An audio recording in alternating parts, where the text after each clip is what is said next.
Mehrunnisa کی ماں نے ان پیپرز پر سائن کر کے بڑی غلطی کر دی، اپنی بیٹی کا گھر بھی اجاڑ دیا۔ ان کا بھلا کرتے کرتے زین شاہ کو جیسے ہی رہا کروایا اور زین شاہ کی ماں نے یہ فیصلہ کر دیا، اپنے بیٹے شاہ نواز کو بلا کر کہتی ہے کہ ابھی کے ابھی مہرالنساء کو طلاق دے دو، اب ہمارا مقصد پورا ہو چکا ہے۔ یعنی میں نے اس سے شادی تمہاری صرف اس وجہ سے کروائی تھی کہ میرا بیٹا زین شاہ جلد جلد رہا ہو جائے، اس گھر میں آئے تو اس کی ماں فوراً سے سائن کر دے گی، کیونکہ اس نے اپنی بیٹی کا گھر بھی تو بچانا ہے۔ ایک دھمکی دی آ کر اس کی ماں کو، تو اس کی ماں نے فوراً سے سائن کر دیے۔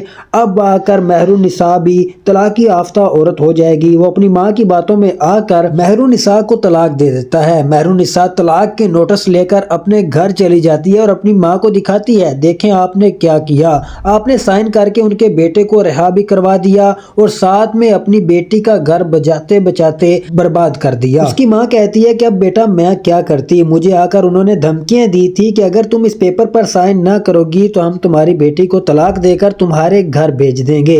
مجھے کوئی نہ کوئی قدم تو اٹھانا تھا اپنی بیٹی کا گھر بچانے کے لیے۔ وہاں پر مہرالنساء کہتی ہے کہ آپ کو ذرا سوچنا چاہیے تھا، مجھ سے آپ مشورہ کر لیتی، میں آپ کو بتا دیتی کہ ایسا آپ کو کرنا چاہیے کہ نہیں۔ آپ نے دیکھیں کتنی بڑی غلطی کی، ان کا بیٹا بھی رہا ہو گیا اور آپ کی بیٹی اپنا گھر اجاڑ کر وہ بھی آ کر آپ کے گھر میں بیٹھ گئی، آپ پر بوجھ بن گئی۔ اب مجھے کچھ نہ کچھ کرنا ہوگا، اب میں ان کو دوبارہ جیل کی سلاخوں کے پیچھے بھیجوں گی اور ایک کو نہیں بلکہ تینوں کو بھیجوں گی، اس کی ماں کو بھی اور اس کے بھائی کو بھی اور شاہ نواز کو بھی بھیجوں گی۔ اب مجھے اسے طلاق کا نوٹس ایک دم سے دیا، کوئی میری غلطی نہیں، اچانک سے ہی مجھے طلاق کا نوٹس دے کر گھر سے نکال دیا، یہ اس نے سب سے بڑی غلطی کی ہے، اب اس کو اس غلطی کی سزا ضرور ملے گی۔ اس کی ماں کہتی ہے کہ بیٹا پہلے تم نے بہت کچھ کیا، اس کا نفع تمہیں کچھ ملا تو بتاؤ، اب ایسا کچھ بھی مت کرنا، اس کا کوئی فائدہ نہیں ہونے والا۔